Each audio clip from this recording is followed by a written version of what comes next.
This is one of those tunes in the book that when I was making my 2-hour video on this play along of every single page, I did a big massive 2-hour video. This is the tune that just about broke me in the process. I mean, it's rough. It's worth it.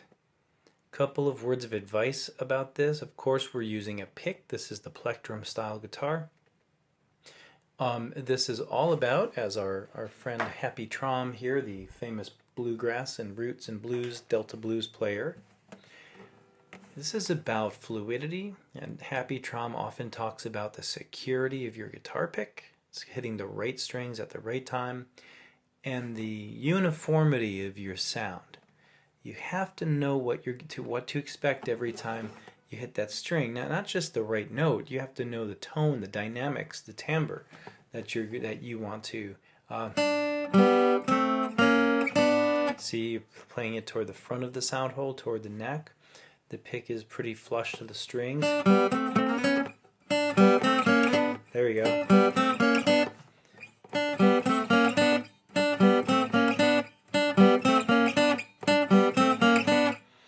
I'll tell you. So these are called double stops. And remember, this is about musicality over technicality. Musicality over technicality. Keep this musical. Now, at very slow speeds, this song doesn't sound like...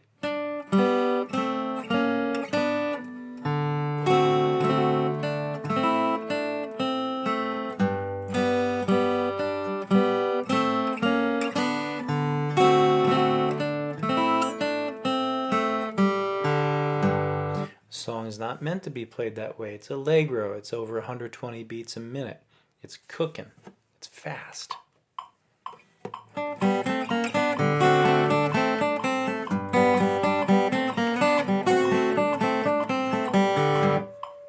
That's not going to happen if you're heavy-handed. If you're a heavy-handed player, if you put the gorilla grip on your strings and choke out your guitar neck.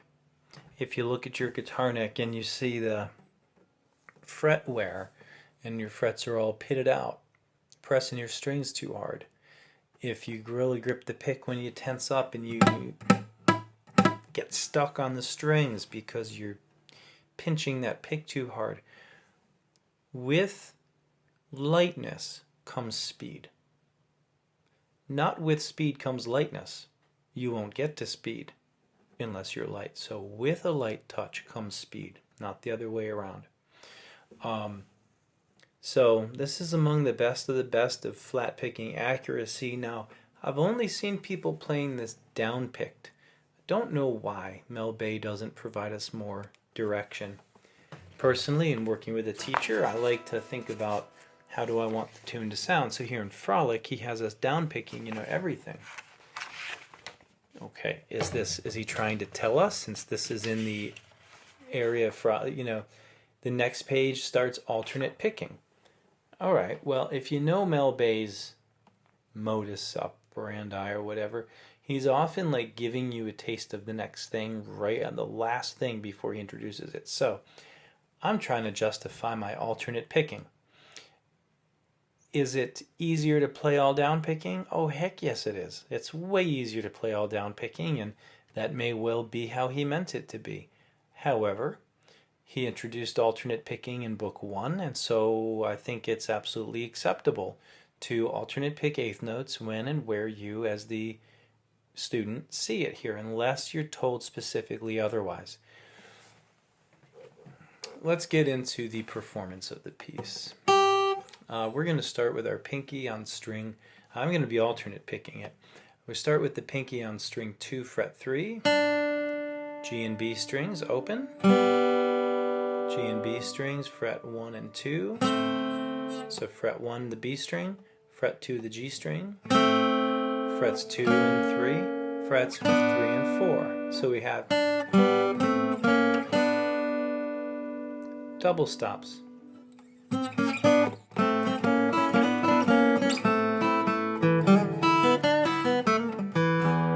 Yeah, it's a little bluesy kind of a thing there going on, but this has got more of the Spanish or Italian sounding influence. They're called double stops or dyads, and we have F, F sharp, G. It's like going... You could argue it's A, B flat minor, B. I wouldn't look too deeply into it here. It's just a trick to get to this string 2 fret 3 and string 3 fret 4. Then we have a D7. Absolutely have to make sure that your bass notes are ringing out. The D string open. Up and down on the D7 triad, melody note of the D. It's the D, the same pickup note that started the tune. 1 and 2. There it is again. The next chord, E, C, A, D. It's like a little A minor shape with an open D string. So you're going to, again, make sure that D note rings clearly.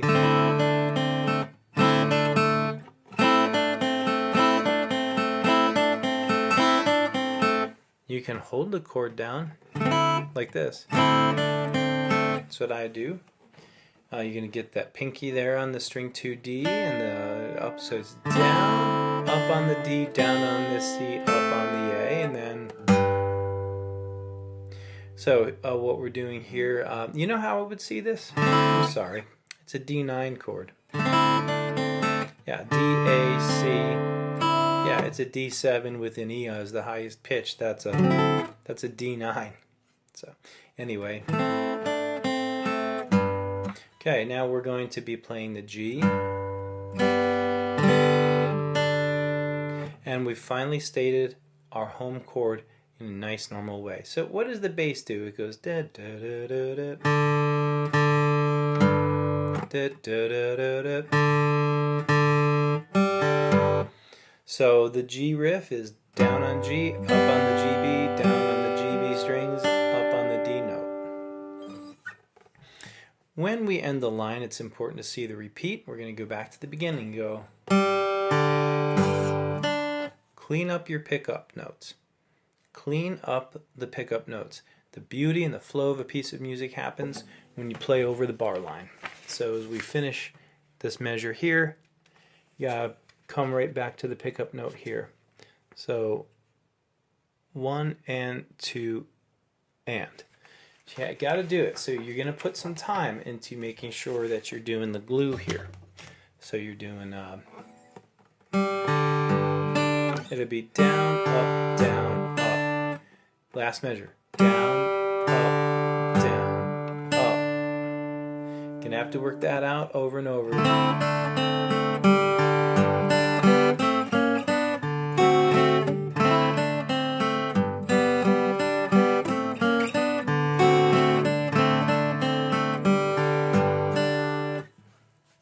It's part of the flow.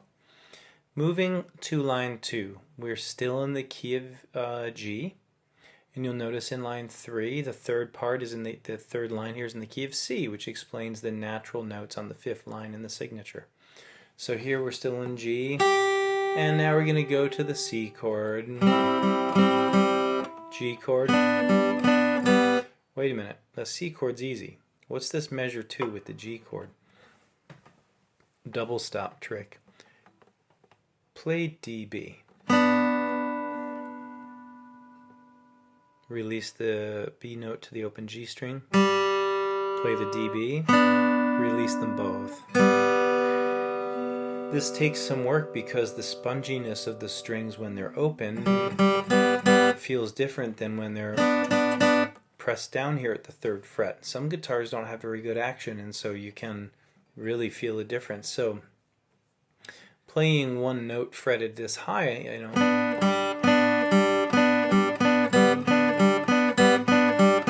you're going to have to play around with your pick tension and your dynamics and your strength of your picking to find out like how tight you grip the pick, to find out what's going to work for you. Once you dial it in, it's all right. So it's both fingers on, middle finger off, both fingers on, both fingers off. Now let's go to this cute bluesy run. Not much to say about it. I'm alternate picking it. A, B, C, C sharp. Wants to go to the D, but it doesn't. A, B, C, C sharp, open E, D, open B, G. Hear that lick? Back to our C triad, G triad, and now we have our little D9 and G. Just again, work on that loop around between the ending of the line into the pickup of the replay of the line. And finally, line 3. We're in the key of C now, and there's this delicacy, and I was kind of bullish the way I went through this line in my playing for you, so I'm going to take it more gently now.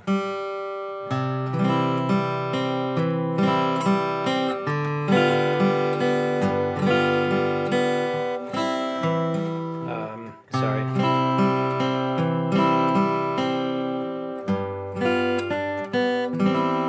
Here's where we need work in this. Me too, everybody, right? String 3 G open. Good, sets the stage. Then you get into this kind of a, I don't know, like a carnival, like a merry-go-round thing you'd hear. So, hold a C chord down. We need to hear the bass movement, the harmony in the bass.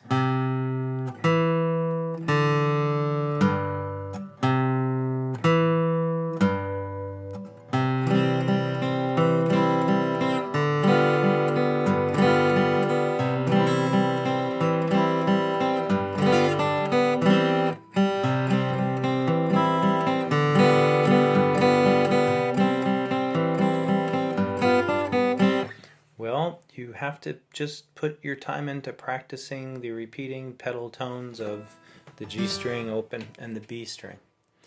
So just take note.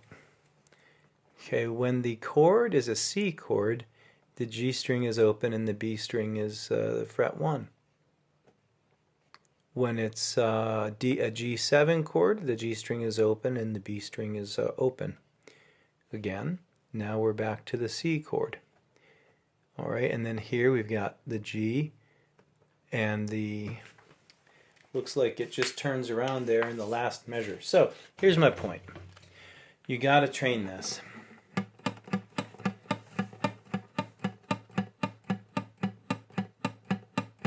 Now if you're going to do alternate,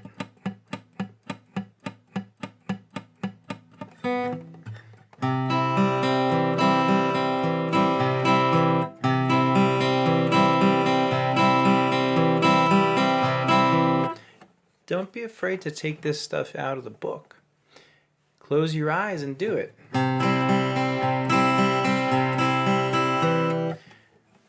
Shut the book and say, I'm going to work this lick. That's how the song starts to sound like music. You don't have to memorize the thing. You just have to get to that level of fluency. So for me, the challenge in this is playing this cleanly with all of those open strings ringing.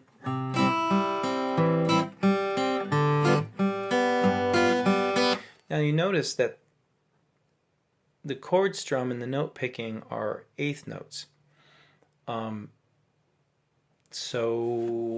Okay, so really we should be muting the and of beat 1 and the 2 and the and. But every and of beat 1 when we do the chord stab should be muted.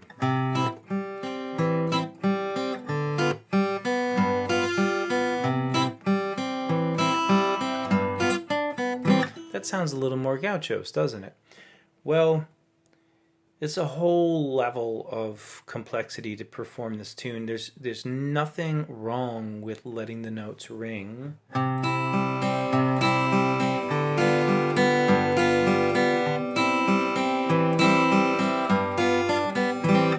There's nothing wrong with letting the notes be clean and shiny and jangly. But I will say, it does sound a bit cooler with the mutes, doesn't it?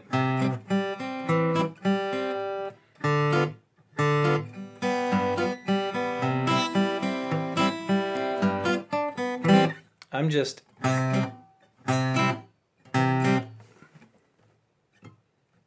very quickly just going like that to mute the notes. Namely, this finger's coming down here to help.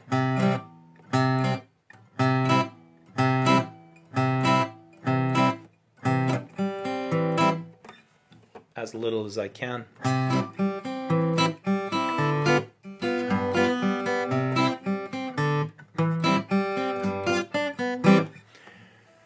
Well, clean up your form. Make sure those bass notes are ringing out. If it says it's a half note, it ought to be a half note. Don't cut them short. When you're holding down a bass note to let it ring out, be sure that your fingertip is not impeding on what should be a nice open string or another note. This is a tough one. I'm going to say this one is a showstopper. So we're going to turn the page soon. We're going to go to page 6, and things get remarkably easier there. So he gives us a little break there through page 6 and 7, and then we get right back into it with alternate picking or efficiency picking triplets on pages 8 and 9. So enjoy. Hit me with any questions.